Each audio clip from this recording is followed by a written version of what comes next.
Hello students, today I am going to explain you the scope and importance of biotechnology in the various areas such as the first area we will discuss is the medical field, second area plant production, different techniques of plant productions, third field is field of animal biotechnology, what we will do or we have do the various products of animal biotechnology, in the field of environment conservation and in the production of material which are commercially important. So students, one by one हम हर field को study करेंगे. So first field is the medical field. In the medical field, the various products or medicines are formed. Vaccines are formed in the area of biotechnology, such as the various forms are such as first is the vaccine.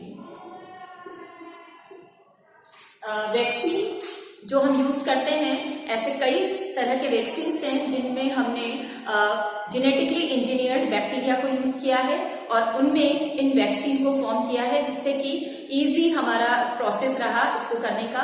Vaccine हमारे पास कई तरह के रहे हैं. इसमें यहाँ पर हम बात कर रहे हैं सिंपल वैक्सीन की. इसके अलावा डीएनए वैक्सीन भी बायोटेक्नोलॉजी को यूज करके बनाए गए हैं जिनसे हम जेनेटिक डिजीज में जो भी प्रॉब्लम्स आती है उनका क्योर करते हैं. इसके अलावा तीसरी टाइप जो वैक्सीन की वो है एडिबल वैक्सीन, जिसमें आपको एग्जांपल मैं आपको दे रही हूँ. बनाना वैक्सीन बनाया गया है. एडिबल वैक्सीन के अंदर वैक्सीन को हमने फॉर्म किया है किसके अंदर, प्लांट के अंदर हमने वो जीन इंट्रोड्यूस किया जो वैक्सीन फॉर्म करता था और उसके फूड में हमें उसका एक्सप्रेशन मिला और इस तरह के फूड को हम खा सकते हैं, यानी वैक्सीन ऑटोमेटिकली आपकी बॉडी में फूड के थ्रू चला जाएगा. तो ये तीन तरह के वैक्सीन्स हैं जो कि इसके अंदर बनाए गए हैं बायोटेक के अंदर. इसके अलावा दो स्पेशल मेडिसिन हैं जिनको भी मैं आपको बताना चाहूंगी, जिसका नाम है फर्स्ट है Humulin and second is the human growth hormones. वो भी बायोटेक को यूज करके बनाए गए हैं. ह्यूमुलिन एक इंसुलिन का ही प्रोडक्ट है. ये इंसुलिन है एक तरह की. इसमें इंसुलिन बनाई गई है ह्यूमन जीन से, क्योंकि इसके पहले जो इंसुलिन बनाई जाती थी वो स्लॉटर्ड पिग्स से बनाई जाती थी. उनके पेनक्रियास से हम इंसुलिन निकालते थे, लेकिन उसके बहुत सारे साइड इफेक्ट्स होने के कारण ह्यूमन जीन से ही इस इंसुलिन को निकाला गया है. लेकिन इसमें भी हमने जेनेटिकली इंजीनियर्ड बैक्टीरिया का यूज किया है जो एज अ फैक्ट्री काम आया है और उसके अंदर हमने इंसुलिन प्रोडक्शन किया है ह्यूमन जीन को इंट्रोड्यूस करके. इसके अलावा आप मेडिकल एरियाज के अंदर मोनोक्लोनल एंटीबॉडी का भी एग्जांपल हम ले सकते हैं, जिसको हमने हाइब्रिडोमा टेक्निक से बनाया है. और इस तरह की जो एंटीबॉडीज थी इससे हमारा इम्यून सिस्टम और ज्यादा इफेक्टिव हुआ. तो ये लॉट्स ऑफ फील्ड्स हैं जहां पर हमने बायोटेक को यूज किया है मेडिकल एरिया में. सेकेंड हम यहाँ पर बात करेंगे. तो मैंने इसमें क्या क्या बताया आपको, वैक्सीन के 3 टाइप के बताए हैं. एक तो नॉर्मल वैक्सीन जो है, दूसरा जो अपना डीएनए वैक्सीन हो गया and edible vaccine. Edible and normal vaccine. तो basically there are 3. Normal vaccine हमने जेनेटिक इंजीनियर्ड बैक्टीरिया से बनाए हैं, डीएनए वैक्सीन को बनाया है हमने, और एडिबल वैक्सीन जो कि बनाना वैक्सीन है उसको बनाया है. सेकेंड फील्ड हम यहाँ पर डिस्कस करेंगे in the field of plant biotechnology. Plant के अंदर हमने बायोटेक्नोलॉजी को कैसे यूज किया है. तो इसमें मल्टीप्लीकेशन ऑफ प्लांट आ जाएगा. मल्टीप्लीकेशन मीन्स प्रोडक्शन हमने कैसे बढ़ाया, इस तरीके से हम प्रोडक्शन को बढ़ा सकते हैं बायोटेक्नोलॉजी को यूज करके. मल्टीप्लीकेशन आ सकता है.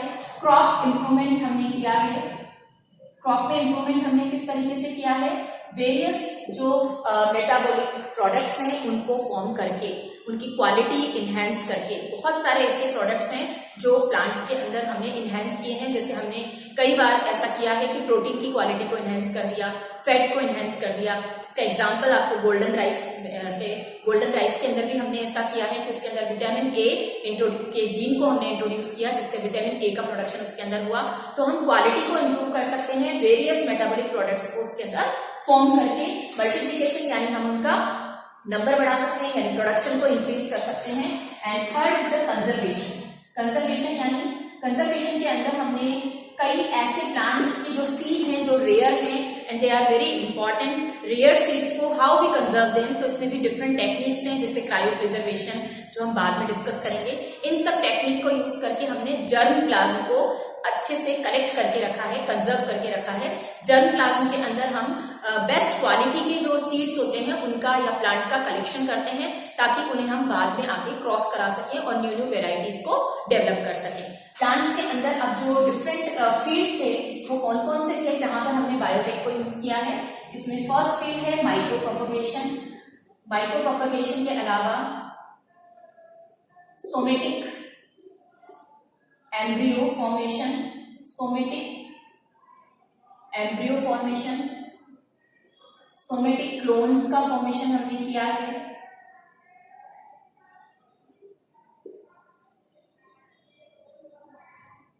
Micro propagation, somatic embryo, somatic clones का हमने फॉर्मेशन किया है और इनको हम पहले एक एक करके डिस्कस करते हैं। सबसे पहले मैं यहाँ पर बात करूंगी माइक्रो प्रोपगेशन की। माइक्रो प्रोपगेशन एक टेक्निक होती है जिसमें हम स्मॉल अमाउंट ऑफ टिश्यू से बहुत सारी मोर देन 100 प्लांट्स को तैयार कर सकते हैं। कई बार ऐसा होता है कि कोई रेयर स्पीसीज है, उसके प्लांट्स को हम कंजर्व करना चाहते हैं, न्यू वेराइटीज को हम डेवलप करना चाहते हैं, तो इसके लिए हम माइक्रो प्रोपगेशन टेक्निक को यूज कर सकते हैं। सेकेंड हमारा आता है इसमें सोमेटिक एम्ब्रियो। सोमेटिक एम्ब्रियो वो एम्ब्रियो होते हैं जिनको हम सोमेटिक सेल से फॉर्म करते हैं, क्योंकि बेसिकली आप जानते हैं एम्ब्रियो का फॉर्मेशन होता है जर्म सेल से, लेकिन सोमेटिक सेल से भी हम एम्ब्रियो का फॉर्मेशन कर सकते हैं। ऐसे एम्ब्रियो जो होते हैं ये कहाँ पर काम आते हैं? ये जब आपको प्योर लाइन वेराइटी तैयार करनी है, यानी कोई वेरिएशन आपको नहीं चाहिए, प्योर ब्रीड तैयार करनी है प्लांट की, तो आप सोमेटिक एम्ब्रियो का यूज कर सकते हैं। इसके अलावा सोमेटिक क्लोन्स होते हैं। सोमेटिक क्लोन्स भी एक तरह के प्लांट की ही कॉपी होती है, as it is copy of plant की तैयार करते हैं। ऐसा हम इसलिए करते हैं सेकेंडरी मेटाबोलाइट्स को प्रिपेयर करने के लिए। सेकेंडरी मेटाबोलाइट्स क्या होते हैं या आपने पहले पढ़ा होगा। प्राइमरी मेटाबोलाइट्स जो होते हैं वो ऐसे सब्सटेंसेस होते हैं, they are very useful for the plant, उनकी ग्रोथ, उनका डेवलपमेंट एंड उनके रिप्रोडक्शन के लिए they are necessary. But secondary metabolites are the extra product जो प्लांट कई बार बनाता है। जैसे आपने देखा प्लांट के अंदर कई तरह के परफ्यूम्स हमें मिलते हैं, कई तरह के एल्केलॉइड्स प्लांट बनाते हैं, तो ये सब सेकेंडरी मेटाबोलाइट्स होते हैं। ये प्लांट के लिए तो इतनी यूजफुल नहीं होते, but they are very useful for us. तो हम ऐसे सेकेंडरी मेटाबोलाइट्स को प्रिपेयर कर सकते हैं बायोटेक्नोलॉजी को यूज करके। इसके अलावा एपिकल मेरिस्टेम कल्चर है। एपिकल मेरिस्टेम कल्चर में क्या होता है? ये कल्चर हम यूज करते हैं डिजीज फ्री प्लांट्स तैयार करने के लिए। अगर हमारे पास कोई एक ऐसा प्लांट है जिसमें डिजीज स्प्रेड हो रही है, लेकिन उसके सभी पार्ट्स में एकदम अचानक से नहीं होती, कुछ पार्ट्स उसके हेल्दी रहते हैं, उस रेयर प्लांट के उन हेल्दी टिश्यू पार्ट का जो हेल्दी टिश्यू है उसको हम निकाल लेते हैं और उससे न्यू प्लांट बनाते हैं, जिससे एक डिजीज वाले प्लांट से हम डिजीज फ्री प्लांट को तैयार कर सकते हैं। एंड देन नेक्स्ट आता है artificial seed.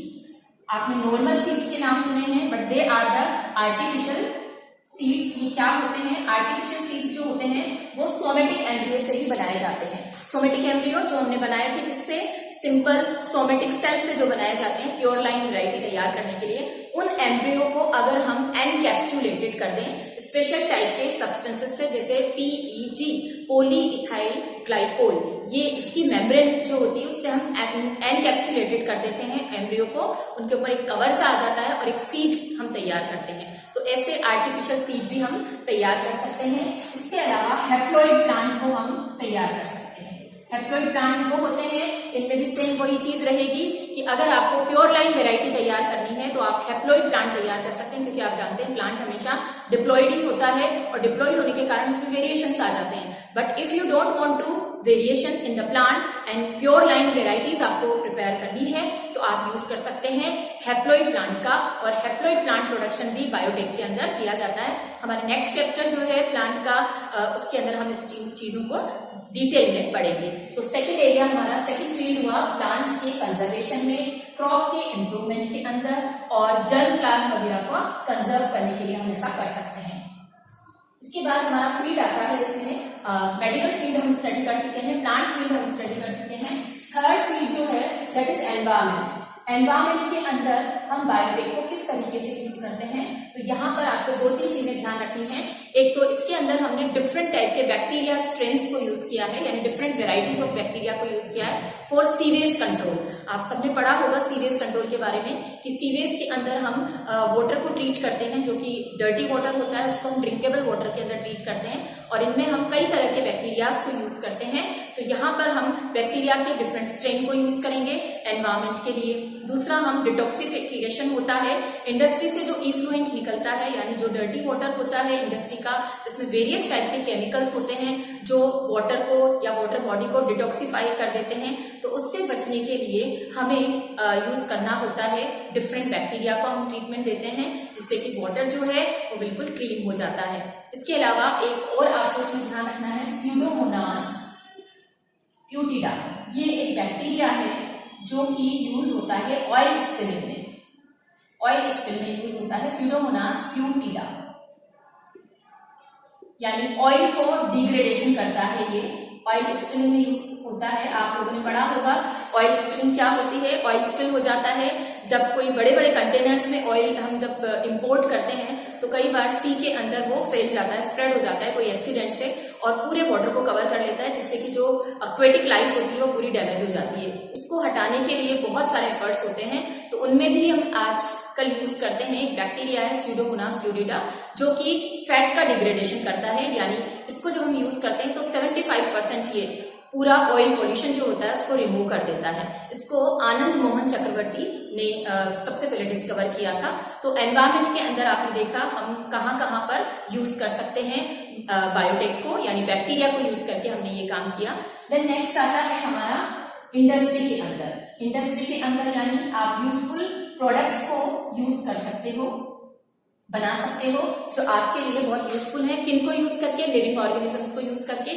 Such products are enzymes हो सकते हैं, एंटीबॉडीज हो सकती हैं, अल्कोहल हो सकता है, ऐसे कई तरह के ऑर्गेनिक एसिड्स होते हैं। इनको हम बहुत ही लार्ज स्केल पर फैक्ट्रीज के अंदर बनाते हैं using the living organisms, specially fungus और बैक्टीरिया को यूज करके हम बनाते हैं। तो ये भी एक बायोटेक का पार्ट है।